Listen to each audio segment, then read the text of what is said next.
Right, Hollow Knight, released back in February, is a dark, macabre, slice-of-life, metroidvania-style game published and developed by Team Cherry, where you play a genocidal, mute bug who goes around desecrating and destroying old ruins and the inhabitants that currently reside there. Let's get this out of the way first. This game's art style is beautiful, far prettier than anything mere mortals like you or I could create. And let's face it, we'd all much prefer to stare at this all day than something drummed up by a high school student in art class. Now, for a platformer, the game operates really smoothly, and it's very responsive when using a controller, which, if you're like me, you'll feel a bit like a virgin spending the night with a prostitute, in that you think everything will be fine going in, only to realize just how bad you are about halfway through. The game itself literally just drops you in, without so much as a backstory or hint on what the hell you're doing or why you're here. Instead, you simply have to persist through the areas, just like the damn map maker you find in each area and the annoying, catchy song he constantly sings. Don't know what I'm talking about? Here.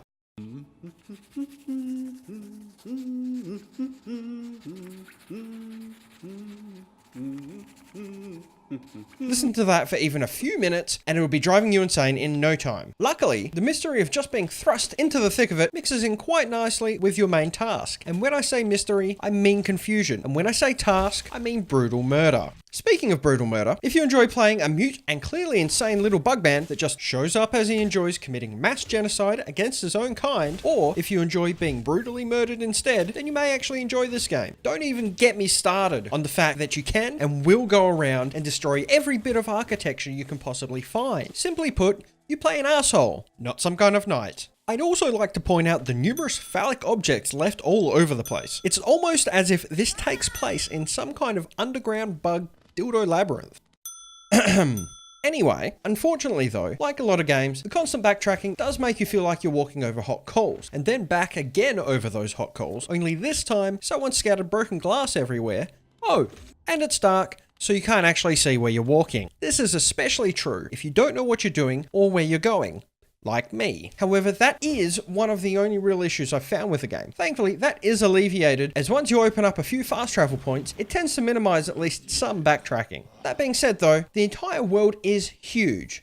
No, not your mama huge, but it's still pretty big. And honestly, with the way the game is designed and the art style, it's extremely pleasing and fun to look at. Unlike Yo Mama. I will say though, that sometimes there are some rooms that felt like they were just put in as filler, and that it was decided to just throw in some enemies to give you something to do. But in all honesty, it is kind of expected to come across this in a lot of games, especially in a metroidvania type game such as this. Even without that though, you will probably get a good 40 hours out of the game when all is said and done. All in all though, with its large, sprawling world, punishing and yet surprisingly fun combat, and mute, genocidal main character, it's not hard to see why it's gotten such high praise to date. It even sports an equipment system where you can equip different charms to alter your abilities and spells, meaning you can play different builds rather than simply hacking and slashing. Even if you're not a fan of 2D platformers, or you're unsure altogether on whether you like them, I'd say give this a shot. It definitely won me over.